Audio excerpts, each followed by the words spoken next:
Well, good morning. It's Monday. We've had our Easter Sunday, and now we get down to the serious business.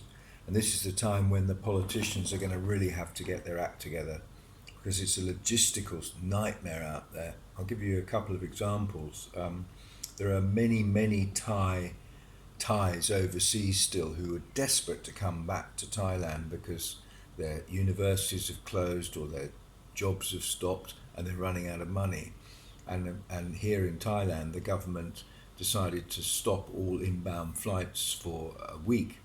So now what they're trying to do is to see if they can get enough hotels in Bangkok to open up, which means getting staff back to work, in order to be able to let the people coming in go into quarantine for 14 days.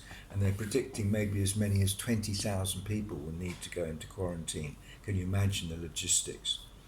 On a different level, a friend of mine who has a condo here in Pattaya, he works on an oil rig. He does 4 weeks on, 4 weeks off.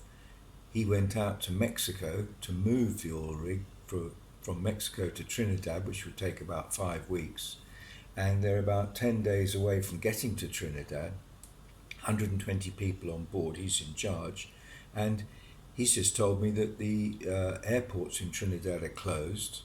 So their company is trying to charter aeroplanes to fly the crew back to America and Europe. He's obviously not going to be able to get back to Thailand, so he's going to try and see if he can get to Scotland to stay with his mum. But then when he gets to Scotland, he'll have to go into quarantine for 14 days. And he doesn't know how he's going to get back onto the rig to take over in another 4 weeks. So those are just two items that I mentioned, logistical nightmares.